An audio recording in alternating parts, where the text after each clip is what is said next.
So the Boston Celtics go up 2-0 in the NBA Finals, and what are my thoughts? Is the series over? We'll dive deeper into that later on, but I just want to first start with kind of my grading for every player so far in the series on both teams. We're going to start with the Mavs as my dog walks around all over the place. So we are going to start with Luka Doncic. I'm giving him a B+ for his game 2 performance. He dropped 42. Luka dropped 32 points in 42 minutes while shooting 12 of 21 from the field. A good shooting game. I think that's like around 50-ish%, above 50%. And he shot 4 for 9 from 3, an efficient 3-point shooting game. We've seen him kind of be lackluster from 3 earlier in the playoffs. He's clearly into form with his 3-point game now. And then a triple-double to go along with that, 11 assists, 11 rebounds. But he also had 8 turnovers. And those turnovers, to me, were just awful. Were just absolutely horrendous for not only momentum, but also just getting your offense into a flow. We saw one where he had to throw it back over to PJ Washington and got intercepted, I think, by Derek White or Drew Holiday. And that was a self-inflicted wound right there because they weren't able to get the ball over half court, and that leads to a bucket. And then he had some drive. He had some great passes as well, but in terms of Luka standards, I can't give him anything more than a B+ for his performance. I know he was carrying the team, but he also only had 3 points in that fourth quarter. And for me, he needs to understand his role of being a closer. And I understand what if he spent himself in the first half, in the third quarter, really trying to keep his team into the game. And I say that's true, but you're also, going to be one of the highest paid NBA players. And if you can't perform in the fourth quarter, what are you doing in the NBA Finals? You should be exerting all the energy you have. You have a couple of days of rest before Game 3, and I'm not saying it's a lack of effort. I'm not saying anything like that. I'm just curious why he only had 3 points off 6 shots in the fourth quarter. He shot 1 for 6, and it was just it didn't feel like that until I watched the box score after the game, and I was like, he only had 3 points, and people were thinking I was dogging on Luka on Twitter. But no, I was just saying 3 points, that's it. I would like to see a lot more from him.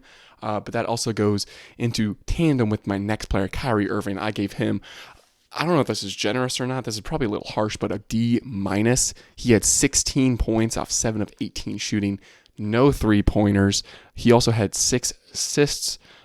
Both him and Luka were ±3. I don't think that necessarily shows too much as they lost by 5. But here's my thing about Kyrie. He needs to be able to take over the game for just a spurt of like 5 minutes. If he can do that, especially in the second half of a close game, I think that will give the edge to Dallas in these upcoming games. We'll dive deeper into what the Mavs can change and what to look out for in the rest of the series. But I think Kyrie needs to have those moments where he's taking over. It felt more or less he's just participating right now. And he's not a guy that's going to continually drop 30 points. That's not his demeanor. He's more of a 22 to 25 points per game while getting some assists and letting the role players feel their role or get comfortable and get into a groove, because you need those guys down in the clutch. But my thing is, this is the playoffs. It was a close game, and he was really just non-existent. Only 2 free throws. I felt like most of his points were off layups, which is, a nod to him to be able to get to the rim. But there was a couple of, ISO plays where he was getting clamped. And so you're one of the best one-on-one players in NBA history, and you're just not showing it when it matters most. I expect big things from Kyrie moving forward, but for right now, he is a D+.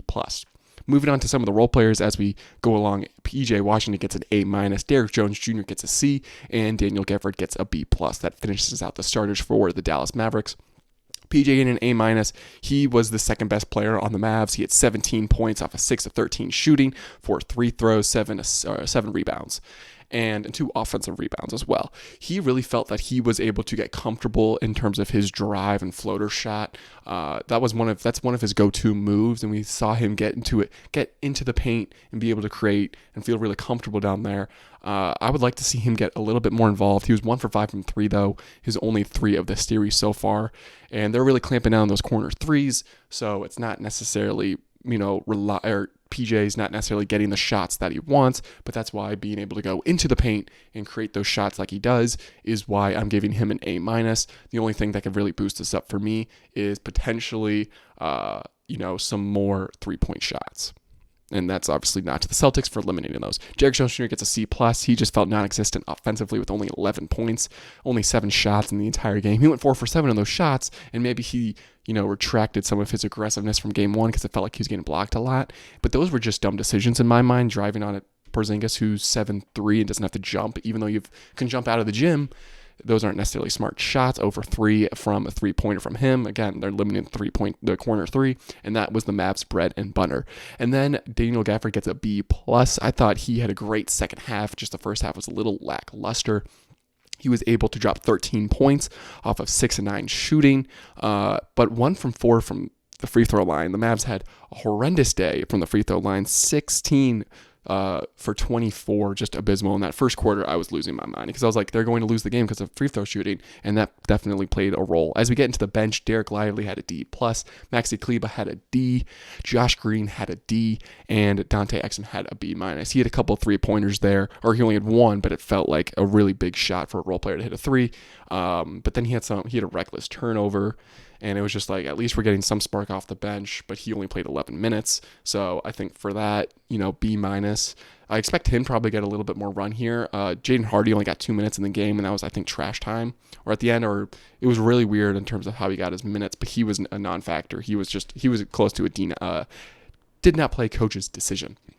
And Josh Green and Maxi Kleber are just not offering anything offensively, and really it doesn't feel like they're offering anything defensively. I do want to credit Josh Green, though, for defending Tatum. I saw something by, I think it was the ESPN broadcast. I know I'm actually pulling some analysts from the ESPN broadcast, but I think what they said was Josh Green was being physical with Tatum, and that led to Tatum not necessarily feeling super comfortable with his play style or being able to get his shot. So I got to give Josh Green credit for that. Maybe I should bump it up more than a D, but his offensive performance was just 1 for 4 from from the field, 0 for 3 from the 3-point shot, 2 for 3 from the free throw line. He was a -10, and then going up to Derek Lively, he was a -15, a team high, or a team low, I would say.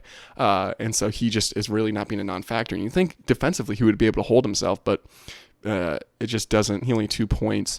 So it's a little lackluster from him. You'd expect big things. He was the plus-minus guy for the Mavs. They were talking about him having one of the best plus-minus in NBA playoff history, and now he's on team low, and it's just kind of not being a non-factor. The bigs are really struggling here for the Mavs. But let's jump into the Celtics grades. Starting off with Jaylen Brown, I gave him a B-. I think he had a really great performance game one. I'd probably give him an A to maybe even close to an A+, but probably stick around an A. Only 21 points off of 8 of 15 shooting, so just a little bit above 50%, but 1 of 5 from 3. 7 assists, though, which was sneaky, but also 6 turnovers. And he was a -3 on the game. So he was definitely, not as sharp as a performance as game one, but that happens. That's a series. You're not going to have great performances all the time. And yet I think he was still a huge factor in his drive game. And still, that 7 assists is a sneaky stat because it didn't feel like he had 7 assists. Going to probably the most controversial player of these playoffs, you go to Jason Tatum. He is a D-, even though he was close to dropping a triple-double. 18 points, 12 assists, 9 rebounds. But he just felt like a role player, and he's supposed to be a superstar. And so are these subjective grades? Sure, but it's also to the standard of the player. And so him getting D-, he needs to, I think, assert himself offensively. And he shot 6 of 22 from the field. That is just not good numbers. In postgame, he's talking about being a selfless player. You shot the most shots on your team. Nobody had more than 16 shot attempts from the field, and you had 22. Just, I think, and 1 from 7 from 3, just an abysmal offensive performance. Yes, he was able to get 12 assists, and that's more in tandem of his teammates, I feel like, and just the Mavs defense lacking, I want to say, strength and quickness. They don't have a strong and quick guy. They have a lot of quick or maybe strong guys, but not the mixture of the two, which I think is a detriment to them in potentially winning the series. Al Horford gets a C-, just kind of a non-factor, 5 points. He was a +1-. Don't need to get into it too much. And then the best player for the Celtics, Drew Holiday, had an A+ grade, 26 points, a team high, 11 of 14 shooting. He just was on offensively with 2 3-pointers on 4 attempts. He just was in a groove. He was just their guy. And it was funny because they were talking game one. He's like, yeah, he can drop 20 points whenever he wants. And I was like, okay, sure. I don't think that's going to happen against the Mavs. And of course, it happens in game 2. He just played great. He played offensively and defensively great on both sides of the court. So you got to give him an A+ because he was definitely the guy. Now he's in talks for being the Finals MVP after that performance. So that tells you all you need to know. Then Derek White had a B. He had a great defensive performance. 2 blocks for him is just, I mean, not for him, but just as a guard in general, huge. 8+8. I think that's the second in a team high, 18 points off 6 of 15 shoots, so a little less than 50%, but then he went 4 for 10 from 3, so 40%. I think that's close to a team high. Drew Holiday shot 2 for 4. So again, just a great performance by him, but a B-. I don't know what I'll probably bump that up to a B+ actually. And then Kristaps Porzingis in his 23 minutes of play gets a B+ grade. It didn't feel like he had that big of a takeover as in game 1, but he still played pretty big. He didn't make a 3-pointer, but he was 4 from 7 from the field, and a team high +12 with 12 points, 4 rebounds and 1 assist and 2 blocks. He's just a presence in the paint that the Mavs haven't really dealt with. They've dealt with Chet Holmgren, but they were able to counter it because I don't think the Thunder were necessarily equipped to defend the Mavericks lob game, and yet the Celtics are. And so that's a reason why I give Porzingis a B+. The only way he can really go down is if he has an abysmal shooting game, and when he's only shooting 7 shots, that's really hard to do. And then Hauser plus Pritchard, I kind of box these guys together. They're just getting a B for me. I think Pritchard only had 2 shot attempts, and one of them was that third quarter buzzer beater. And once he hit that, I was like, all right, this is over, because it's just such a cliche. Hauser had actually a really bad game, over 5 from 3, but I think they even out to get a B. So that's why I gave them a B. And those are my grades for the game 2 of the NBA Finals. I'll probably do this because I like it, because it's funny to have Tatum at a D+, and then Kyrie also at a D+. And so that moves on to our second segment in terms of where to go now. Is the series over? And to address that question flat out, no, it is not. I'm not standing on business with this one, but I don't think it's over because the Mavericks haven't played at home. If the Mavericks won one of these games, let's say they win game 2 because it was close. A lot of people would be thinking a lot differently of this. But if this was flipped and the Mavericks won the first 2 games, then everyone would be like, okay, let's let the Celtics play a couple of home games. I feel like there's some of that, even though the Celtics are a 64-win team. So here's what I'm talking about in terms of my adjustments moving forward. This is more of the Mavericks side. So one thing I would like for them to do is not necessarily switch so easily in the pick and roll when it involves Luka Doncic on the defensive side. So what do I mean? Well, they kind of give it up easy. Whoever's Luka guarding, let's say it's Drew Holiday, he comes up and it's either Jaylen Brown or Jason Tatum most of the time. They have the ball. Drew Holiday screens probably Derrick Jones Jr. or even PJ Washington. And then Luka just easily gives up the switch, and the wing for the Mavericks just doesn't fight over it. And you see that on the opposite side with the Celtics. Jaylen Brown is fighting through these screens to stay on Luka Doncic. It sometimes works, sometimes it doesn't work. And so I would like the Mavs to be a little bit more aggressive on that defensive side.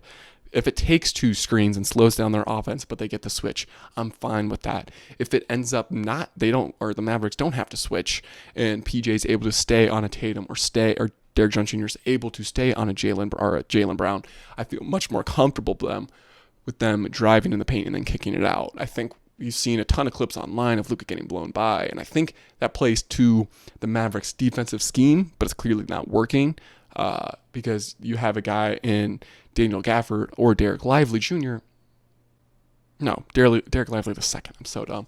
Of them being, in that paint presence to be able to guard the hoop, but now it's just kind of being picked apart because they're not necessarily being able to play with either of them on the court, and it just turns into a whole fussball. So I think if they're able to limit the switching on the defensive side of the ball, that'll help create more contested shots, especially more contested layups, and hopefully limit the foul trouble the Mavericks are in. We've seen, I think, every single quarter the Celtics were able to get into the bonus with at least 3 minutes left in the game, and whenever you felt like, okay, we have a chance to get a stop here, there'd be a foul called.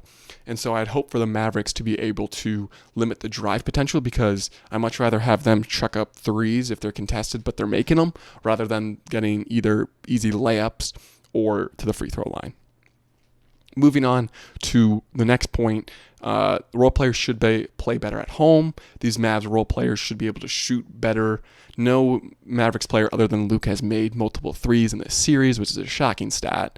So I'd expect them to hopefully shoot better. I hope for Kyrie to have a bounce back game. That's my next point. Kyrie has to show up at some point. So I think the Mavericks as a whole are going to play better at home. Hopefully that's a knock on wood situation. But what does that entail? Well, if they're able, they have yet to score 100 points in this series. They have yet to really, I feel like, other than that run in that, was that third quarter or second quarter? Third quarter in game 1 when they were able to make it an 8-point game. That was truly, I felt, the only run they made in this game. And so if they were able to play at home and the role players are making shots, they're able to go on more runs. In terms, I feel like the more runs you have in a game, the more likely you are to win that game. Basic science. And so what do I mean by this? If the Mavericks are able to get guys hot in a Derrick Jones Jr. or a PJ Washington, then I think they'll have more continuity offensively. It'll make it easier on Luka, make it easier on Kyrie, and then especially in those clutch minutes when they're nervous about anyone hitting a shot, that's when the Mavs truly thrive. And we've seen PJ Washington hit big threes in this series in the fourth quarter, or not the series, but in this postseason. And so if the Mavericks can hopefully unlock that shot at some point in Dallas, obviously that can sway some of these games. And then going on the Celtics side, why this series could continue is Tatum's just not playing well. You're saying, what do you mean he's playing his role? His role is to be the best player on the team. I'm not saying he has to score the most points. I'm not saying he needs to drop a triple-double. I'm not saying he needs to have moments where he takes over. I'm not saying that. But 6 of 22 shooting. And he had, I think, 6 turnovers in game 1, something along those lines. He just doesn't seem like he is the go-to guy. And this isn't a knock on Tatum. It's just more of a proposition of why the Celtics could go further. Because let's say they have another bad shooting night from 3 like they did in game 2. And then maybe there's not necessarily a guy that's stepping up like a Drew Holiday. And they're trailing by 10 points. Who's that guy they're going to go to in that fourth quarter?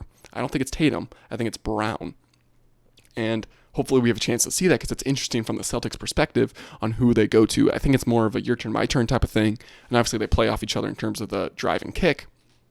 But it'll be interesting to see who's that guy in the fourth quarter. And then finally, in terms of things that are more leaning towards the Mavs, but also the Celtics, is Porzingis' injury. He seemed to reactivate his calf strain or something along this line. Not too extreme, but he didn't return to the game. He only has only 2 days off. Games on Wednesday.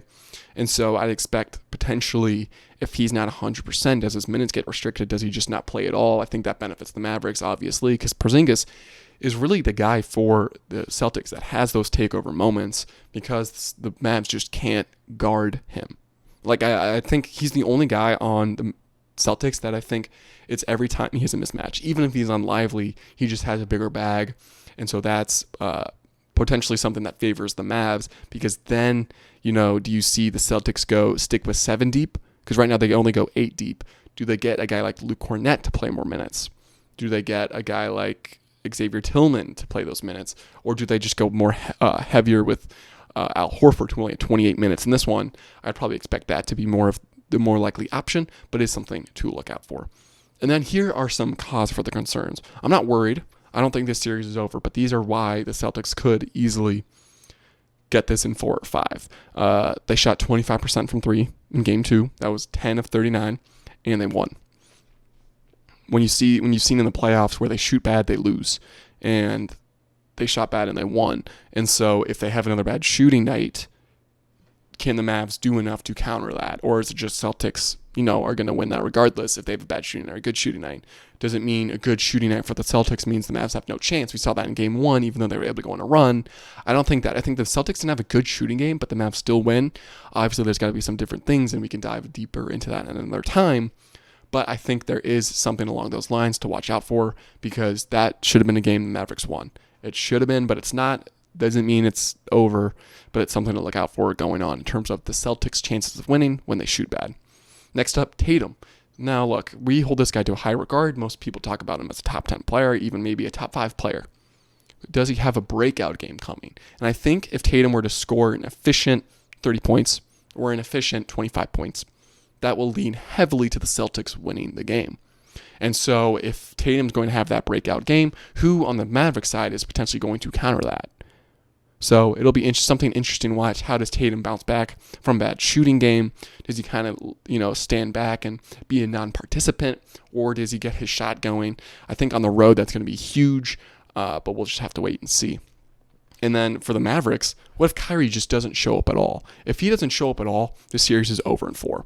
There's no chance. PJ Washington could have a great game, but if Kyrie Irving doesn't really elevate his game of play, doesn't become, I don't want to say more aggressive, it doesn't even feel like that. It just feels like he's not playing well. If he doesn't show up, there's no chance in heck the Mavericks are winning the series. So if he doesn't show up, then that's just, cause for concern. It's 2 games now. Everyone's saying, he'll bounce back in game 2. Now, maybe it's a Boston thing. And that kind of leans into my next point. If it's a Boston thing, well, the Mavs have to win one in Boston. So I know that's future thinking. If they get back to a game 5, I'll take it. Regardless if it's 3-1, if they can get back to Boston, I'll take it. But it's interesting to see, what Kyrie's psychological standpoint, what his mental drive is. How is he dealing with the road environment on the road mentally, and how is he able to adapt that into becoming a more efficient and a better player alongside Luka Doncic? And then finally, Luka's health. I don't think this is too much of a cause of concern because he's going to play. But if it's limiting him in any capacity late in games, that's obviously going to be huge. Because we've seen Luka had great or kind of fade away in these fourth quarters a lot. And they haven't necessarily come back to bite the Mavericks in the butt at any point. But if Kyrie's not that guy, do you trust PJ Washington in the fourth quarter? Do you trust a Derek Jones Jr.? I don't think you do. You have to trust Luka.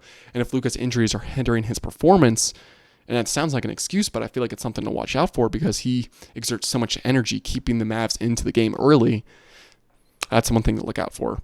So what are my predictions? Look, I made my prediction in my NBA video and my bracket pick. I had this finals and I had it going 7. So you can't go to 7 if you don't lose 3. But if the Mavericks definitely have to win game 3, that's a no-brainer. That's not a hot take. I'm expecting a big, fiery start from Kyrie Irving. The Mavericks need it. The fans need it. They just need a good performance from Kyrie, and I think that's not too far-fetched. And I think if Luka and Kyrie can combine for an efficient 65 points, maybe even 70 points, they could take control of Game 3 and win it, and that would do huge things for confidence, not only of the team, but also the role players, especially if they have a good game in either Game 3 or Game 4, because then you go on a road for Game 5. That's going to be the hardest game in the entire series, because if you're telling the Celtics they're going to play in a Game 7 at home, they're like, uh-oh. They probably wouldn't be too confident. But in Game 5, they're like, we have a chance to close out the series. My likelihood, I don't know, but it's still going to be a huge game because if the Mavericks are able to steal that, then they have a chance to close out the series in a Game 6.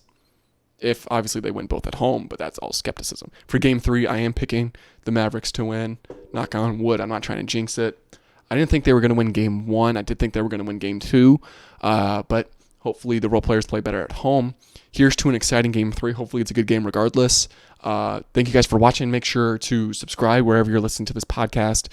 Or if you're on YouTube, make sure to hit that subscribe button and comment below who you think will win a finals MVP. Anyways, thank you guys for being here. I'll see you guys in the next one.